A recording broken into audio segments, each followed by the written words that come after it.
Tere, mina olen Leelo, Saaremaa toetava hariduse keskuse logopeed eripedagoog.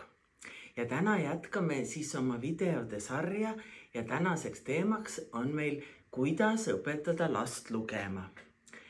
Lugemisoskus on koolijõudluse ja ka edasises elus hakkamasaamise üks võtmeoskusi.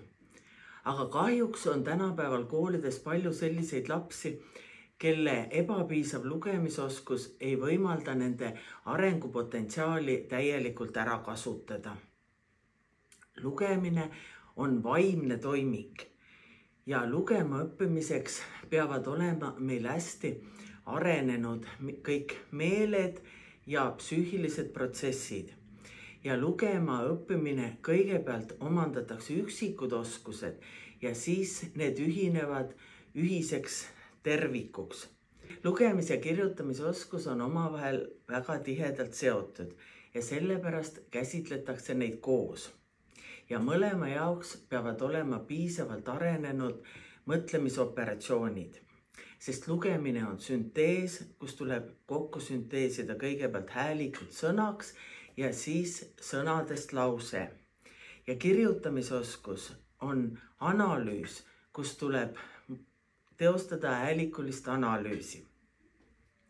Ja lapse lugemisoskuse tekkimiseks peavad olema ka vajalikud eeldused.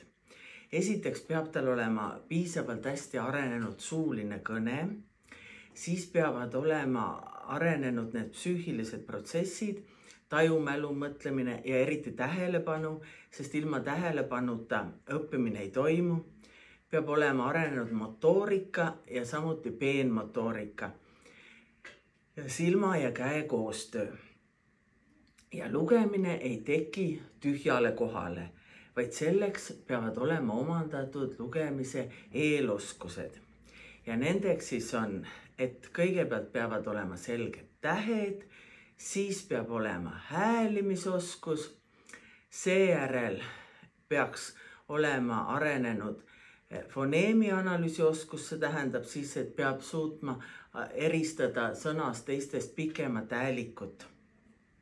Ja nüüd täna me siis Johannaga üritamegi näidata teile, milliseid võtteid saab kasutada, et last lugema õpetada.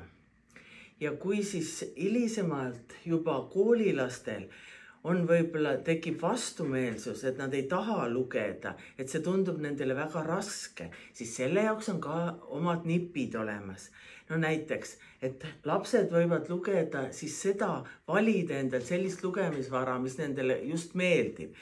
Et poisid võivad õppida lugema ka näiteks automarke või tänava nimesid ja tüdrukud samamoodi, kas poesiltidelt midagi või nukkuriiete kohta midagi, just sellist, mis nendel huvi pakub.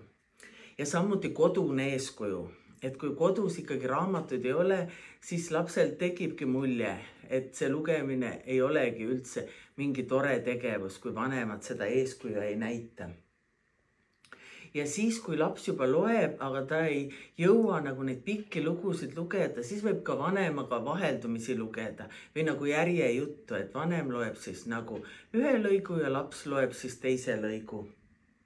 Ja muidugi oli siin väga populaarne ka see lugemiskoerte teema, et võib ette lugeda ka loomale, aga selle mõte ongi siis see, et loom ei anna nagu hinnangut ja ta ei paranda vigu ja siis laps saab sujuvalt oma lugemisega edasi minna. Ja siis viimane nõuanne, et harjuta lugemist iga päev. Nagu me häälduses rääkisime, et tuleb iga päev neid harjutusi teha, et siis tekivad automatismid.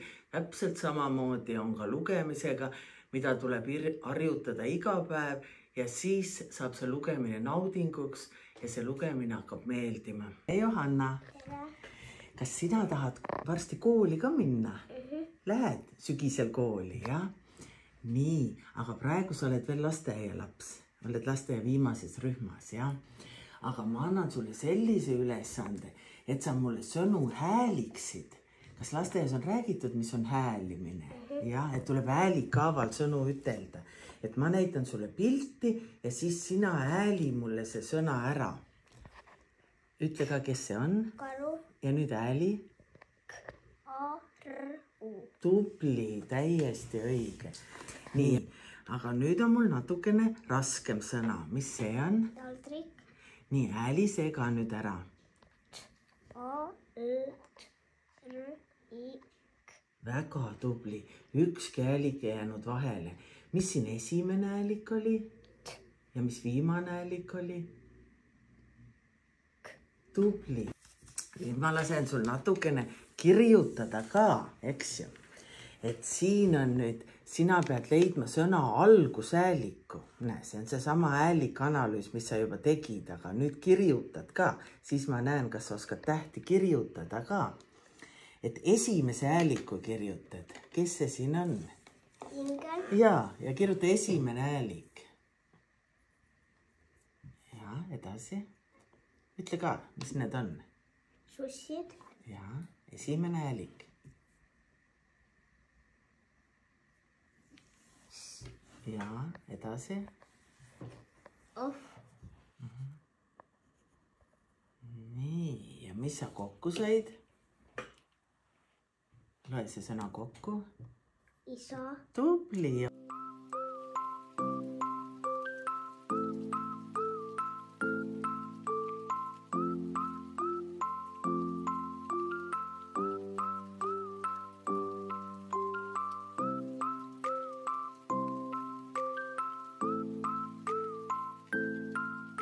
Johannal on tähed selged ja saab häälikanalüüsi väga edukalt teha.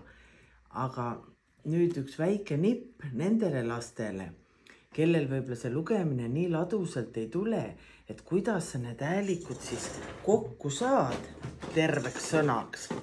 Siis tuleb teha niimoodi, et sa sõidaksid nagu rongiga, on ju, ja rong vahepeal seisma ei jää. Isa ja siis jõuad lõppu. Emma ja jõuad lõppu. Ja nüüd siit sa pead 2 häälikut kohe kokku võtma ja siis lähed lõpuni välja. Karu ja siil. Nii, ja siis võib seda teha ka natukene laulvalt, sest eesti keele häälikud on sellised, millega saab laulda. Ja kui sul on tähed selged, aga sõna millegi pärast kokku ei saa, siis proovi natukene niimoodi laulvalt, on ju. No näiteks, kui sõna on lumi, siis proovi niimoodi. Lumi, eks ju. Tool, on ju. Nii. Pere, eks ju, et jõuad sõnaga lõpuni.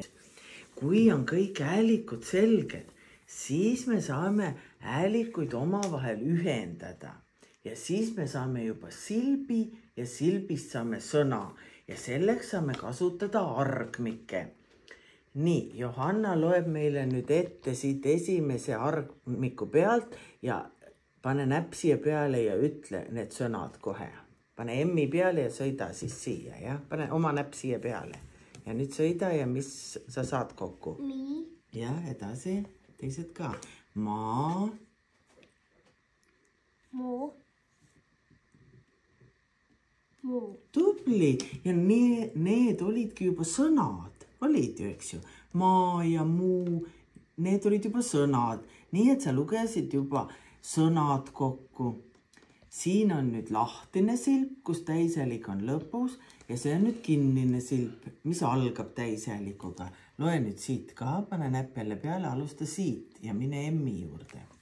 I. Ja. A. O. U. Tubli, nii. Johanna oskab nüüd juba silpe kokku lugeda ja lühikesi ühesilbilisi sõnu. Ja nüüd vaatame, kuidas tal juba natukene pikemad sõnad välja tulevad. Siit sa saad nüüd samamoodi alustada argmikuga, aga nüüd paned siia ühe tähe veel lõppu. siit edasi ära rohkem mine.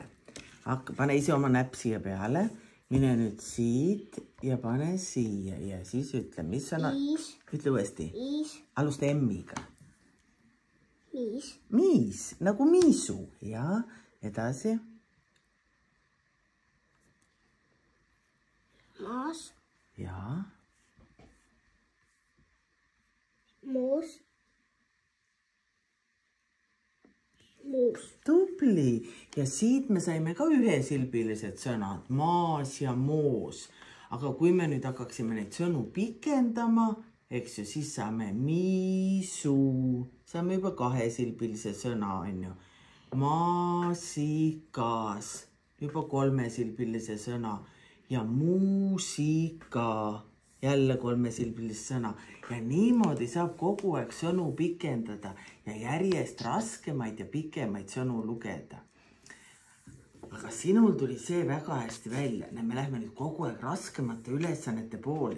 See, et peab aru saama, missugune häälik kõlab teistest pikemalt. Nagu ma ennem rääkisin, see on nüüd foneemanalüüs. Nii, proovi nüüd sina. Loed need mõlemad sõnad läbi ja siis vaatad, kumb sõna pildiga sobib ja siis vale sõna tõmba maha. Tõmba kohe kriips peale, mis on vale sõna. Et loe mõlemad sõnad läbi. Kell. Ja teine on? Keel. Ja tõmba vale sõna maha. Tubli, kellel võib-olla nii hästi see välja ei tule, et siin on üks väike nipp ka. Et kui sina venitad seda keskmist häälikut, täishäälikut, siis sa võid kasutada nagu kummipaela ja venitad seda keel. Ja nii palju venitad, et saad sõna lõpuni, eks ju. Aga kui sul on nüüd vaja seda viimast häälikut venitada, seda kaashäälikut, siis sa võid lüüa nagu kirvega niimoodi kell, eks ju. Et siis sa teed vahet, kumb see häälik on. Rool. Roll. Tubli ja nüüd tõmba vale maha. Ja. Vaat nüüd sul läks õigesti, eks ju. Ja nüüd teeme siis teistele ka, kes võib-olla päris hästi seda ei kuule, et mis häälik on teistest pikem. Rool. Venitame kummi lõpuni. Ja kui on roll, siis lööme nagu kirvega. Roll. Ja see oli siis meil foneemitaju ehk foneemi kuulmine. Et me pidime aru saama, mis on teistest pikem häälik. Ja nüüd me, Johanna, jõuame sinuga päris lugemise juurde. Ja meil on nüüd selline harjutus, et sul oleks lihtsam lugeda, siis me kogu aeg seda lauset kasvatame. Vaata, see läheb nagu treppidena, eks ju. Ja sul on nüüd lihtne, kui sa oled ühe sõna ära lugenud, siis see üks sõna kogu aeg kordub. Näe, vaata, see on kogu üks ja sama sõna. Nii, loe nüüd esimene sõna ära. Paul. Nii, nüüd loe siit. Ja nüüd tuleb terve lause. Väike. Paul. Sööb. Puhas. Punast. Ja, punast. Õuna. Õuna ja tubli, Johanna. Sa said terve pika lause loetud.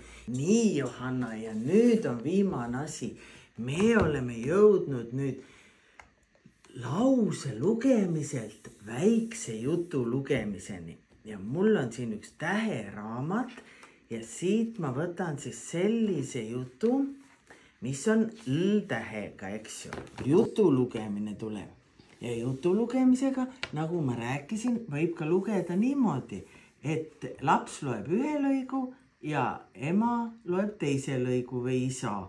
Et kui lapsel on järsku seda liiga palju vaja korraga lugeda. Aga proovime praegu, katame siit osa kinni, vaatame, kuidas Johannal lugemine läheb. Et loe need 2 rida ära. Siin on veel üks väike nipp, et need J-tähega sõnad võivad olla natukene keerulised. Et siis ütle kohe, on ju, ütle kohe ja, on ju, ja siis kasvata. Jahtunud. Nii, Johannal läks lugemine päris hästi, aga ma tulen ikkagi siis sulle appi, muidu sa väsid liiga ära. Ja ja ma loen siis nüüd need 2 rida. Ja nüüd Johanna, sina võid nüüd ennustada, et selline nipp on ka, et kui laps ei viitsi enam lõpuni lugeda, et siis ta võiks ennustada ja siis on pärast väga põnev, et kas sinu ennustus läks täide, eks ju? Alustada. Hullasin. Õige, seda H-d võib algul ära jätta. Hullasin. Lumega. Jah, ta möllas seal lume sees, eks ju. Johanna, mina olen küll väga rõõmus, sul tuli kõik väga hästi välja. Et võib-olla siis nüüd lehvitame teistele lastele ka ja ütleme neile, et nad õpiksid ka enne kooli lugema, siis nendel on koolis lihtsam. Nägemiseni, õppige kõik lugema!